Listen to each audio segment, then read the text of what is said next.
Oras sa Father Elmer Pinili, alas 4:14. Uy! Nakapag-break ka na ba? Nakapag-relax ka na ba? Saan ka man nagtatrabaho, mapa-opisina man o work from home o mula mismo sa pwesto, sasabayan namin ang break time mo. Sasabayan namin ng mga balita at komentaryo, mga panayam ng mga taong viral ngayon. DZRH Break Time! RH Break Time! It's been raining in Manila, hindi ka ba nilalamig? It's been raining in Manila, hindi ka ba nilalamig? But if it's raining in Manila, Malakas ang ulan dito sa Metro Manila. Kahit wala pong signal mula sa bagyong Nando. Isang maulang hapon na Pilipinas. Ako po si Deo Macalma. Ako naman po, Thea Petro Corpuz. At narito ang headlines ng ating mabalita ngayong araw ng Lunes, 22 ng buwan ng Setyembre. At sa ating mga headlines, Super Typhoon Nando nag-landfall na sa Calayan, Cagayan. Signal number 5 nakatas sa Babuyan Island. At signal number 4 nakatas naman sa Batanes, Cagayan at maging sa Ilocos Norte. 10,000 residente inilikas sa Northern Luzon at iba pang lugar epekto ng Super Typhoon Nando. Ayon yan sa DILG. Pangulong Ferdinand Bongbong Marcos Jr. nakatuto ngayon sa sitwasyon sa norte na apektado ng Super Typhoon Nando. Gulo sa Menjola kahapon, isa ang naitalang patay, higit 100 ang naitalang sugatan ayon yan sa Department of Health at PNP.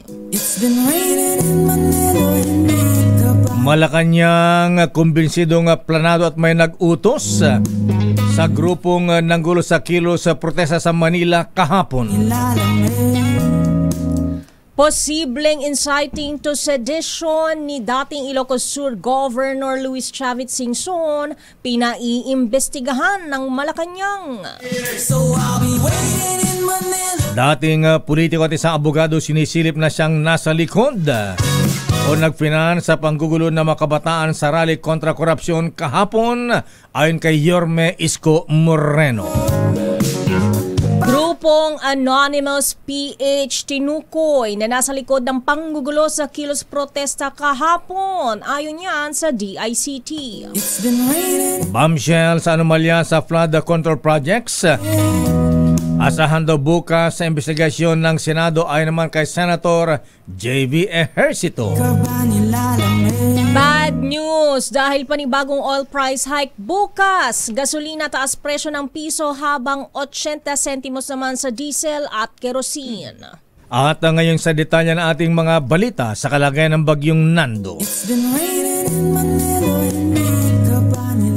Nag-landfall na ang Super Typhoon Nando sa Panuitan Island sa Calayan, Cagayan. Kaninang pasado alas 3 ngayong hapon. Ayon sa Pag-asa, napakadelikado ang kondisyon sa lugar. Dala ng Super Bagyong Nando. Batay sa pinakahuling bulletin ng Pag-asa, aabot sa 215 kilometers ang lakas ng hangin ng bagyong malapit sa gitna. At ang bugso nito ay aabot naman sa 295 kilometers per hour. Kasalukuyang kumikilos pa kanluran sa bilis na 25 kilometro ang bagyong Nando. At dahil dito ay nakatas ngayon ang signal number 5 sa Babuyan Island. Signal number 4 naman sa mga susunod na lugar tulad ng southern portion ng Batanes, ang Basco, Mahataw, Ivana at Uyugan at Sabtang. Signal number 4 din sa northern portion ng Cagayan tulad ng Santa Ana, Santa Praxedes, Claveria, Sanchez Mira, Pamplona, Abulog, Ballesteros, Apari, Bugay, Santa Teresita, Gonzaga at Camalanyugan. Samantala pati sa Ilocos Norte ay nakatas naman ang signal number 4 sa bayan ng Pagudpud, Burgos, Bangi, Dumalneg at Adams. At signal number 3 naman sa ilang pang nalalabing bahagi ng Batanes. Central portion ng Cagayan tulad ng Lalo, Gataran, Bagao, Alcala, Santo Niño, Lasam, Alacapan, Rizal at Amulong at Piat. At signal number 3 din sa central portion naman ng Apayao tulad ng bayan ng Flora, Santa Marcela, Pudtol, Luna, Kalanasan at Kabugaw.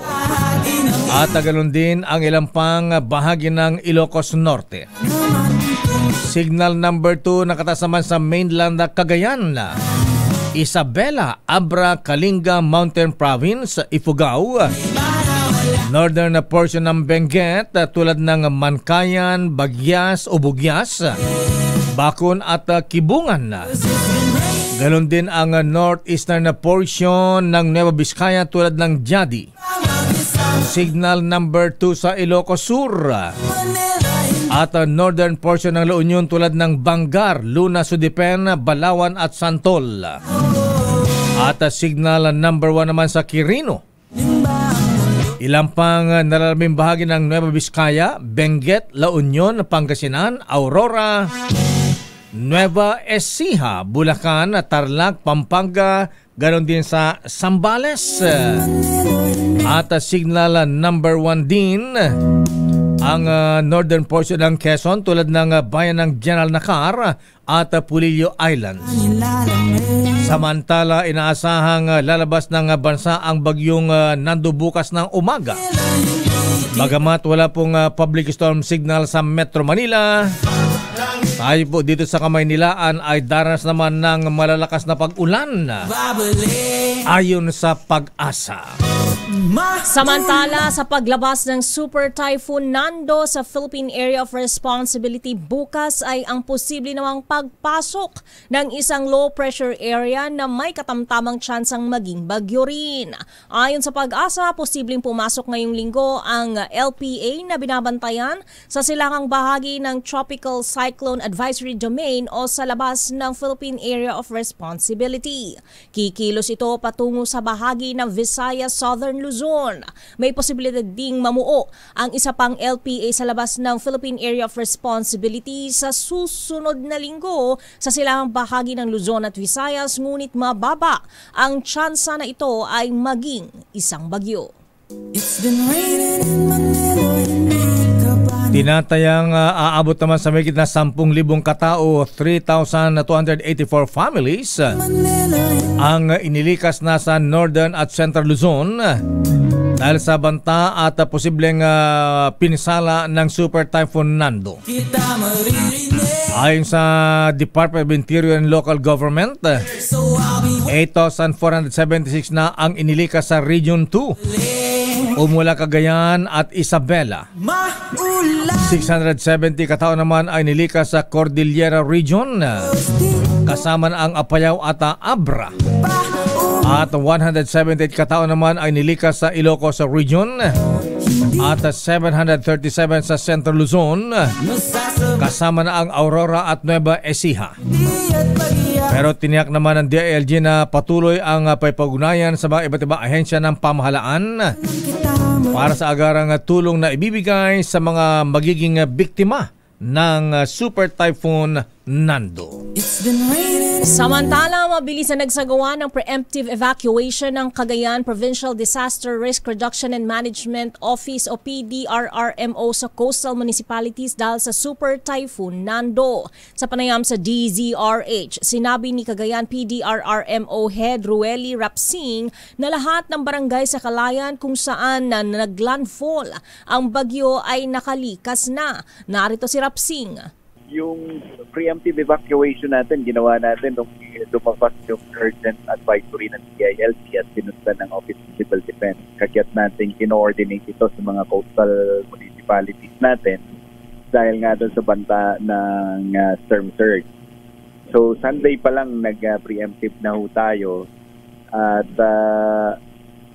yung Calayan po natin, all of their barangays talagang naka-evacuate po yan. At yung mga coastal municipalities natin talagang nag-preemptive din, Anya, pinakaapektado ng malakas na ulan at hangin ang Hilaga at gitnang bahagi ng Cagayan habang light rains at banayad na hangin ang nararanasan sa timog na bahagi ng lalawigan. Tiniyak naman ni Rapsing na nakahanda ang mga evacuation center para sa mga residenteng mangangailangan ng medikal at iba pang pangangailangan. Narito muli si Rapsing.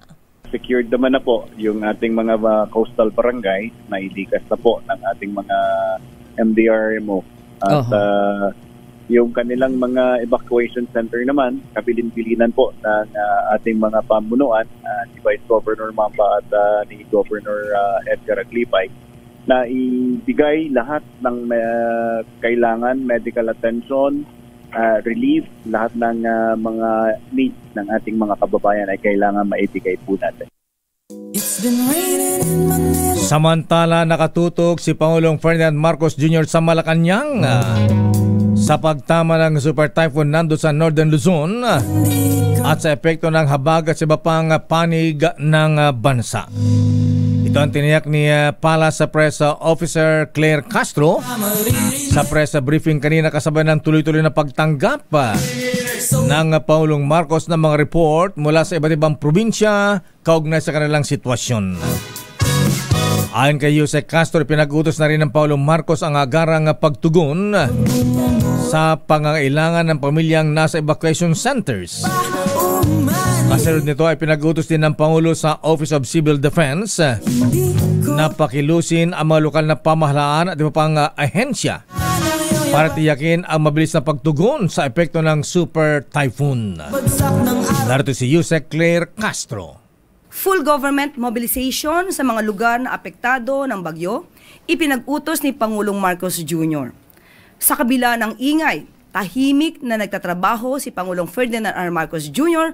upang masiguro ang kaligtasan ng mga residenteng na apektuhan ng Super Typhoon Nando. Ipinag-utos ni Pangulong Marcos Jr. sa Office of the Civil Defense or OCD na immobilize ang lahat ng national government agencies upang tulungan ang mga local government units na paghandaan ang Super Typhoon Nando. Samantala, isang panibagong low-pressure area ang nabuo sa labas ng Philippine Area of Responsibility. Ayon sa Pag-asa, huling namataan ng LPA sa layong 1,345 kilometers mula sa silangan ng northeastern Mindanao. Mayroon itong katamtamang tsansa na mag-develop bilang isang bagyo sa loob ng 24 na oras. Sa ngayon, wala pa itong direktang epekto sa anumang bahagi ng bansa. Oras na maging bagyo at pumasok sa loob ng Philippine Area of Responsibility, tatawagin itong Bagyong Opong. Bagyong Opong. Samantala, kinumpirma ng Department of Health na isa ang namatay sa nangyaring kaguluhan sa rally sa Menjola kahapon. Menjola, Manila, kasamahan ng protesta laban sa corruption. Batay sa Facebook post ng Department of Health, hindi pa kinilala ang nasabing biktima na sinasabing isang lalaki at dead on arrival sa Jose Reyes Memorial Medical Center kahapon. Tiniyak naman ng DOH na sakop ng zero balance billing ang iba pang mga pasyenteng isinugod sa nasabing ospital matapos silang tamaan ng mga bato ng magkagulo at merong grupo na nambato at nanggulo sa nasabing rally sa may Menjola. Kaugnay nga ng balitang yan, umabot sa 121 pulis ang nasugatan sa malakihang kilos protesta kontra korupsyon sa Maynila kahapon. Ayon kay Police Brigadier General Randolph Tuanyo, hepe ng PNP Public Information Office, kabilang sa mga sugatan ang mga pulis na nagpatupad ng maximum tolerance sa gitna ng marahas na girian sa Ayala Bridge at Menjola Recto area. Ilan sa mga sugatan ay patuloy na nagpapagaling rin sa PNP General Hospital sa Camp Crame at personal ng binisita ni Acting PNP Chief Police General Jose Melencio Nartates Jr. Pinuri naman ni Nartates ang kanilang profesionalismo na sa kabila ng tensyon ay nagresulta pa rin umano sa mapayapang paggunita ng ika-53 anibersaryo ng martial law. Babalikan natin na lang pang detalye ng ating mga balita. Dating Ilocos Sur Governor Luis Chavit Singson, posibleng kasuhan ng inciting to sedition. Isang dating politiko at isang abogado, binihinalang nasa likod o nag-finance sa kabataang nanggulo sa rally kahapon ayon kay Yorme Isko Moreno. At bombshell, pasabog sa anomalya pa rin ng flood control projects. Asahan sa isasagawa investigasyon ng Senado bukas ayon kay Senator J.V. Ejercito. Ilan pa kayang senador at ilan pa kayang congressman ang madadawit dito? May mapapangalanan na naman kayong bago lakay. Ang detalye na mabalitang yan sa ating pagbabalik sa ating palatuntunang Break Time. RH Break Time. Oras, Mr. Cesar Lee, Mr. Michael is my guy. Kuyang Larry Francisco, alas 4:30. Abay, mataas na presensya ng kapulisan mananatil sa mga vital installations. Aba, si Senate President Tito Soto, abay humarap sa Independent Commission on Infrastructure. Aba, standby Giselle Ricafort at manang Milky Rigonan. Samantala, binatil yung nagjajaging lamang na pagtripan ng 3 lasing. Diyos ko, pinagsasaksak patay. Magandang hapon po sa ating mga kababayan. Abay, ingat-ingat po. Isang maulang hapon mga kabayan. Meron po akong exciting na balita para sa inyo. Ngayong 50th anniversary ng may mega milyonaryo promo na may up to 50 million pesos worth of prizes. Kasama dyan ng instant GCash vouchers at maging monthly winner ng brand new car o 1 million pesos. Simple lamang po ang sumali. Ayan, bumili lang ng specially marked Mega Sardines, Mega Mackerel at Jim's Coffee products. Kunin ang promo code sa loob ng lata o sachet at i-text sa official Facebook page ng Mega Sardines. At paalala mga ka-DZRH, itago ang sachet o takip ng lata na may promo code dahil kailangan itong para maklaim ang major prize kung sakali kayong manalo. Ako po si Dayo Macalma, nagsasabing sali na sa Mega Milyonaryo Promo. Standby Let, standby Raymond Adpaas, standby Milky Rigunan. Oras ko yung Alex Flores, Senator Gringo Honasan, alas 4:37. Sorry wala kasi akong kayang ibigay sa'yo, kundi Christmas card. Pero di bale, andito naman ako, di ba? Mas mahal mo ako kaysa sa Christmas card, di ba? Pero meron pa akong isang regalo sa'yo, ibubulong ko sa'yo. Do you know that I love you very, very much?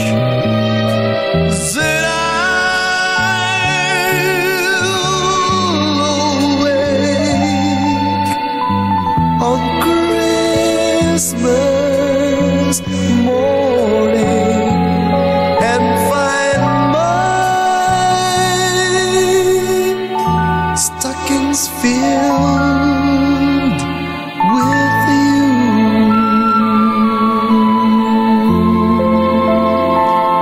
Merry Christmas, Miss Thea. 94. Wow, ang bilis ng panahon. RH Break Time.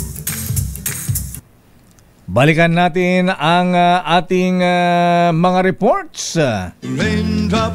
Unahin natin ang report mula sa Malacanang. Mataas na presensya ng kapulisan. Mananatili sa mga vital installations. Arrest number 14. Siyempre, kasama na dyan ng Malacanang. Kasama na dyan ng Campo Crame. Ayan, Campo Aguinaldo. Aris number 14, Let Narciso, please come in. Miss Let.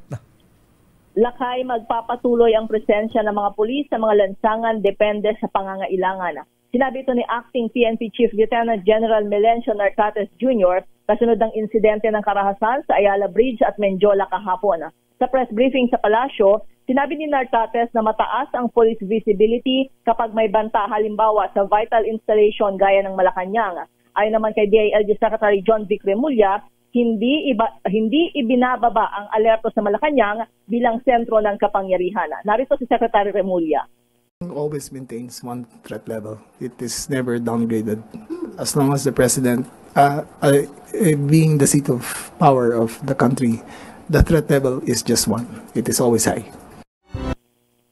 Una nang kinumpirma ni Remulla na nakatanggap sila ng intelligence report na lulusubin ang palasyo kaya dinagdagan ang seguridad sa mga kalye patungong Malacanang. Dagdag ng kalihim, bagamat mahihirapan ang sinumang magtatangkang sugurin ang palasyo, hindi rin naman maaaring baliwalain ang ganitong intensyon. Ito si Let Narciso para sa DZRH. Yes, Akay? Tukoy na ba kung sino ang leader o kaya sinasabing nag-finance dito sa mga nanggulo kahapon? Wala pa silang binabanggit, Lakay. Ang sinabi nila sa press briefing kanina, may persons of interest at yung nabanggit nga ay dun sa mga nang hikayat para magsuot ng kulay itim na damit at mask ay yung Anonymous PH online, Lakay. At may binabanggit rin si Secretary Remulla na local terrorist group. Wow. Yung mga nahuli kahapon, yung mga nakasuot ng itim, naka-bonnet, naka-maskara, na-identify na ba sila? May mga sikat bang personalities doon? Wala pa silang binabanggit, Lakay. Nagpapatuloy daw yung investigasyon. Okay. Maraming salamat, Miss Let.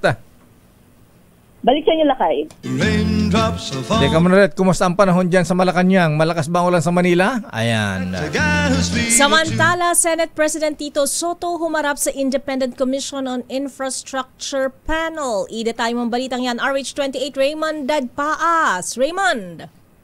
Mr. Mayor, humarap si Senate President Vicente Tito Soto III sa Independent Commission on Infrastructure o ICI ngayong araw. Kinabibilangan nito ni retired Supreme Court Justice Andres Reyes Jr., dating DPWH Secretary Rogelio Singson at Accounting Chief Rosana Fajardo. Ayon kay Soto, inimbitahan siya ng ICI upang magbigay ng briefing hinggil sa budget process ng gobyerno pagdating sa Senado at kung paano na ipapasok ang mga insertions. Ito man ay individual o institutional amendments. Sa mga naunang paliwanag ng Pangulo ng Senado, kapag wala sa bersyon ng Senado ang isang proyekto, ay maaring sa Bicameral Conference Committee o BICAM na ipapasok sa pamamagitan ng insertions. Kinumpirma din ni Senate President Tito Soto na pinayagan nilang muling lumabas kanina si Engineer Bryce Hernandez upang kunin ang kanyang computer na iniwan kahapon. Ito si RH28 Raymond Dagpaas para sa DZRH. Raymond, sa Pilipinas, una sa Pilipino. Sino ang harap bukas sa Senate Blue Ribbon Committee? Doon sa original na mga pangalan, Mayor, dating DPWH Secretary Manny Bonoan, dating Yusek Bernardo, then itong pa rin mga taga BGC Boys at ilang mga kontratista, Mayor. Ayan. Okay, so kumusta ang panahon sa lugar mo? Nasaan ka ba? Nasa Senado o nasa Cavite? Galing akong, andito tayo sa Cavite, galing akong Tagaytay kanina, Mayor, napakalakas ng ulan. Wow. Lalo may panahon na yung biglang parang nagsisiro visibility dahil sa lakas ng ulan at hangin, pero hindi naman nagtatagal, yun din naman ang kagandahan. At pero ito ay hindi siya tuloy-tuloy ang kagandahan, kaya kung minsan lumalakas ang ulan na may kasabay na malakas ng hangin, pero hindi naman ito mga sabihin natin mga 20 to 30 minutes, huhupa din ito at tumitigil din na, Mayor. Okay, maraming salamat, Raymond. Ito si RH28 Raymond Advance para sa DZRH, una sa Pilipinas, una sa Pilipino. Samantala mula sa Kamara House Infra Committee, kukonsultahin si Speaker Boji D kung tuluyan nang ititigil ang hearing sa issue ng flood control project. Ba't titigil? Ay nila ng in aid of legislation. Sunog daw lakay eh. Hindi. Mahirap mag-imbestiga ng mga kabarkada, ng mga kaibigan. Ayan, sarili. Aris number 12, Milky Regunan, please come in. Manang Milky. Nakayateya, pupulugin ni House Speaker Faustino D. III ang House Committee on Infrastructure kung pwede nang ikonsidera na ihinto ang hearing ng House Infracom. Ayon kay D, kailangang konsultahin ang mga miyembro ng komite na nakapagsagawa na ng dalawang hearing. Kung sa kasi ang tatanungin, naniniwala ang House Speaker na dapat ipaubay na lamang investigasyon sa flood control projects anomalies sa binuo ni Pangulong Bongbong Marcos na Independent Commission on Infrastructure. Sabi ni D, dahil mayroon sa kanila mga kasamahan na nadadawit, baka hindi daw paniwalaan ng publiko sakali magkaroon ng desisyon at resultang investigasyon ng House Infracom. Sa panig naman ni Representative Terry Ridon ng Bicol Saro Party List at chairman ng komite, kukonsultahin niya ngayong linggo sa Speaker D para alamin ang direksyon ng bagong liderato ng Kamara sa isyu nga ng investigasyon sa flood control project anomaly. Ayon kay Ridon, hindi muna sila magsusumite ng anumang reports, documents at transcripts sa ICI ang komite kung kinakailangan hanggat hindi daw nakukonsulta ang posisyon ng House Speaker na si Speaker D. Sa lagay ng panahon na lakay at Teya, dito naman sa area ng Kamara, sa may area po ng Quezon City ay umaambon at makulimlim at dito ay maluwag ang traffic dahil walang pasok ang atin pong mga empleyado ng Kamara, pero merong mga hearing itong House Appropriations Committee kaugnay naman ng budget deliberation para sa 2026 national budget. Alam Milky, matatag ba ang speakership ni Speaker Faustino Boji III?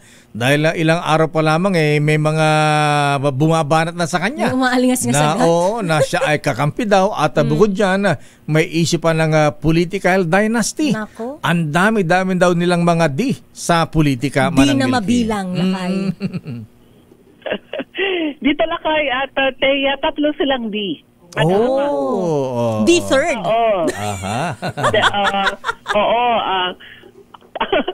Hindi ko alam sa issue ng dynasty pero maliwanag na yon. Ngayon, siguro pagbigyan mo lakay kasi nung last week lang kalalagay. Kaya nga, ilang araw pa lang eh. Hindi pa nag-iinit eh. Ilang araw pa lang, oo.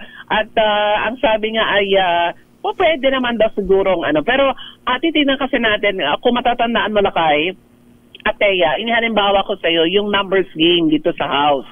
Ang kanyang partido, yung Partido Federal ng Pilipinas, ito rin yung partido ni Pangulong Bongbong Marcos, ang pinakamaliit na numero dito sa House of Representatives. Ang pinakamarami pa rin, of course, lakas si MD. Okay. Kasundan niya ng NPC, NUP at kung ano-ano pa. Pero yung pinakamaliit na bilang ay nasa kanyang partido. So malaking bagay din yon kung sakali na magkakaroon uli ng change of leadership dito sa Kamara. Okay, maraming salamat Manang Milky. Abangan natin yan. Thank you. Magandang hapon na kayo, Teya. Ako si Milky Regunan nagunat para sa DZRH. Una sa Pilipinas, una sa Pilipino. Samantala, ICI kinondena ang mga report ng malawakang destruction at tampering ng official documents ng mga kawani ng DPWH. Ida tayo mga balitang yan. RH15, Giselle Ricafort. Giselle.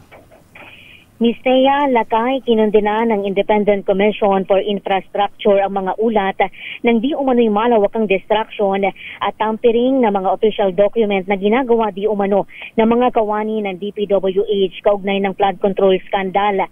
Ayon kay ICI Chairman Andres Reyes, hindi lamang ito tahasang paggadlang sa nagpapatuloy na investigasyon, kundi direkta ring pag-atake sa karapatan ng ating mga kababayan sa transparency at pananagutan. Sinisiraan niya na ng pagtatago o alteration ng mga record ang rule of law at pinahihina rin yung tiwala ng ating mga kababayan sa mga government institution na itinatalaga upang pangalagaan sana ang yaman ng bayan. Idiniin ng ICI na isang grave offense ang pagkatangkang pagsira, pamimeke o pagtatago sa mga record na may kaugnayan sa proyektong pampubliko na mayroong kaukulang pananagutang administratibo at kriminal. Nanawagan ng komisyon sa lahat ng opisyal, gayon din sa mga empleyado ng DPWH na makipagtulungan at panatilihin ang integridad ng lahat ng dokumento at ebidensya na kanilang hawak ngayon. Nanindigan ng ICI na aalamin daw yung buong katotohanan sa maanumalyang mga proyekto sa flood control at pananagutin yung mga nakinabang. Kinuha naman ng media yung pahayag kanina ni Senate Pro Tempore Ping Lacson kaugnay ng tampering matapos yung kanilang pulong ni Senate President Tito Soto sa ICI. Pakinggan natin yung paliwanag ni Senator Ping. And then another, give or take 2-3 months, kasi March 14, naka 89%. And March 19, or another 5 days, completed. Nakasingin na ng buo. So how could that be physically possible? That's only one case. There are other cases na 2 projects, parang kambal sila, sabay yung notice of award, sabay yung notice of proceed, sabay din yung pagsingil ng first progress billing, sabay din yung second progress billing, lahat. Ganun na ka-brazen. No? Wala nang regard sa baka mahalata tayo, baka mabuo. Ang tawag doon, hubris. No? So, overconfident na lahat parang kaya nilang bayaran. Sir, sabi ni Senator Lacson, yung mga taga-district engineering office daw o yung mga taga-DEO yung gumagawa ng tampering para makasingil. Ito si Giselle Ricafort para sa DZRH, una sa Pilipinas, una sa Pilipino. Maraming salamat Giselle Ricafort. Samantala pinaiimbestigan ng Malacanang si dating Ilocos Sur Governor Chavit Singson kung posibleng kasuhan ng inciting to sedition. Ayon kay Press Undersecretary Claire Castro, dapat i-review ang mga naging pahayag panghihikayat ni Chavit Singson sa mga estudyante na mag-walkout at mag-revolusyon. Makikipag-ugnayan ang Malacanang kay DILG Secretary John Vic Remulla at Acting PNP Chief General Melencio Nartates upang busisihin ang mga panghihikayat na maaring inciting to sedition laban kay Manong Chavit. Ganito ang pahayag ni Yusek Claire Castro. Rally nitong linggo. So tayo na po ang makikiusap sa pamunuan po, especially kay Secretary John Vic Remulla, kay Acting PNP Chief General Nartates Jr. and of course sa DOJ na busisiin mismo ang mga sinabi ni Mr. Chavit Singson. Dahil doon, inakit niya ang mga kabataan, especially high school students, college students, at karamihan dito malamang ay mga minor de edad, upang malaman nila at iniyahan ito na huwag pumasok sa eskwelahan. At habang hindi bumababa ang mga taong gusto nilang pababain. Samantala, tinukoy na ng Department of Information and Communications Technology o DICT Secretary Henry Aguda ang grupong Anonymous PH na pasimuno sa panggugulo kahapon. Sa press briefing sa Malacanang, sinabi ni Aguda na ito'y isang aktibong grupo na nanghihikayat online na magsuot ng itim na maskara at damit at sumama sa patungo sa Malacanang. Nakipag-ugnayan na sila sa nasabing grupo pero hanggang ngayon ay hindi pa didisvow o tumatanggi kung sila nga ba ang nasa likod ng karahasan. Ayon sa kalihim, may persons of interest na rin silang tinitingnan. Ayon naman kay Interior Secretary John Vic Remulla, may intelligence report na natanggap ang ahensya na target talaga ng mga grupong ito na sunugin ang Malacanang, kaya't dinagdagan ang pulis sa paligid ng palasyo kahapon. Natanggap rin nila ang ulat na mayroon umanong local terrorist group na posibleng nasa likod din ng marahas na insidente kahapon sa Ayala Bridge at Menjola. Samantala, pinundan umano ng dating politiko at isang abogado ang panggugulo sa kilos protesta sa Mendiola, Manila kahapon. Sa panayam ng DZRH kay Mayor Isko Moreno, sa sinabi ng mayor na meron silang natanggap na ulat na nabayaran ang mga nanggulo kahapon kasama na ang mga pinag-aaresto. Narito si Yorme Isko Moreno. Lugar, Jerry. May Pasay, Parañaque, Caloocan, Taguig, Quezon City, may konting Manila. Pero may mga sketchy report kami na ito'y pinondohan ng mga dating politiko at isang abogado na inaalam namin kung gaano kalalim tong yung nagpondo kasi nagkabayaran eh. Sinabi pa ni Mayor Isko Moreno na pananagutin at kakasuhan ang lahat ng mga kasangkot sa karahasan kahapon. Naritong muli si Yorme Isko Moreno. Iniimbestiga pa namin siya. Pero kilala niyo yun. Malalaman din natin kung totoo, ilalathala natin. But for the meantime, dalawa yung pinagdududaan natin. Dating politiko ng Maynila, hindi naman masyadong mataas yung posisyon. At isang abogado. Miyembro ng partido. Sa iba pang reports, binatilyong nagjo-jogging lamang napagtripan ng 3 lasing, pinagsasaksak, patay. Idatay mo balitang yan, RH19 June Di Makutak, June. Yes, Ms. Thea and Mayor Lakay, patay on the spot ang isang lalaking 18-year-old grade 12 student makaraang pagtulungang pagsasaksakin ng 6 na pawang minor de edad na pawang lango sa alak sa barangay Ilaya, Glan, Sarangani Province. Sa investigasyon ng Glan MPS, inihayag ni Chief of Police Lieutenant Colonel Bayona, nagpaalam ang biktimang si Adrian Herasta, 18 years old, sa kanyang mga magulang na magja-jogging alas 6 ng gabi. Nang pagsapit ng biktima sa isang tulay, dito niya umano nakasalubong ang 6 na mga suspect na pawang minor de edad at pawang lasing galing umano sa paliligo sa isang batis. Isa sa mga suspect ang unang sumaksak at sumunod na rin umano sa pagsaksak ang 5 pang suspect. Sa maagat na pagkilos ang Glan PNP na tunto ng pamamahay ng isa sa mga suspect sa bahagi ng Barangay Riverside at isan nitong itinuro ang 5 niyang kasamahan. Sa pahayag ng mga suspect, wala naman daw atraso sa kanilang biktima. Sadyang napagtripan lamang umano nilang saktan at saksakin dahil sa kanilang kalasingan. Labis naman ang hinagpis ng pamilya ng biktima, sadyang umanong nasayang ang buhay ng kanilang anak na may matayog pa sanang pangarap sa buhay. Sa kasalukuyan ng 3 suspect ay nasa kustodiya ng Glan MPS habang ang 3 suspect ay nasa kustodiya ng MSWDO. Mula sa makulimlim na panahon sa Mindanao, RH19 June Di Makutat, DZRH, una sa Pilipinas, una sa Pilipino. Maraming salamat June Di Makutak, at mula sa Las Piñas alamin natin ang situationer. Abay, sabi ni Dr. Ruel Aguila sa Fairview, malakas ang ulan. Sabi ni Mar Urbano, malakas din ang ulan sa May Kawayan, Bulacan. At maging si Attorney Sherwin Enriquez, maulan daw sa kanyang lugar.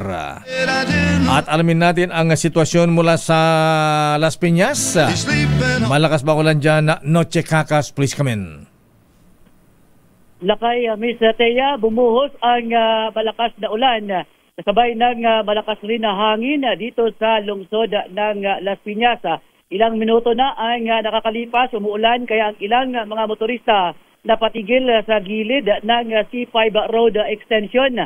Ang ilang delivery rider naman, Lakay, Miss Thea, ay biglang naghanap ng masisilungan. Sa ngayon, Lakay, Miss Thea, patuloy pa rin o tuloy-tuloy pa rin itong buhos ng malakas na ulan at malakas na hangin sa mga oras na ito. Miss Thea at Lakay, nakatulong rin itong malakas na ulan sa nangyaring sunog naman dito sa residential area sa Santa Cecilia Village sa Barangay Talondos sa Las Piñas. Kaya agad na na-fire out, ilang minuto lang ang nakakalipas, 4:35 p.m. na naitala sa unang alarma. Arit sa 27 na Chikakas DZRH, una sa Pilipinas, una sa Pilipino. Maraming salamat, Noche Kaka. Samantala, break time global news. Ilang mga Venezuelan isinailalim sa military training bilang sagot sa umano'y undeclared war ng Amerika. Idetalye mong balita, James Galange. James. Kaya isinailalim sa military training ang ilang mga residente sa Venezuela bilang sagot umano sa mga pananakot ni US President Donald Trump na magpapadala ang Amerika ng mga sundalo sa Caribbean Sea. Yan ay matapos ang napaulat na pinasabog ng US ang isang barko noong nakarang buwan dahil sa hinihinalang may dalitong kontrabando na kinasawi naman na mahigit 10 katao. Ayon kay Venezuelan Defense Minister Vladimir Padrino Lopez, para ba daw nagpapawatig ang Amerika ng isa umanong undeclared war sa Caribbean Sea, gayon may pag-akusa rin daw ito na ninanakot ang Amerika mga langis at iba pang resources sa Venezuela. Samantala, matatandang namang binalaan ni US President Donald Trump ang Venezuela na maharap ito sa hindi masukat na mga kahinatnan kung patuloy nitong tatanggihan na tapusin pabalakin sa kanilang bansa ang mga migrante na pilit daw umunong ipinapadala sa Estados Unidos.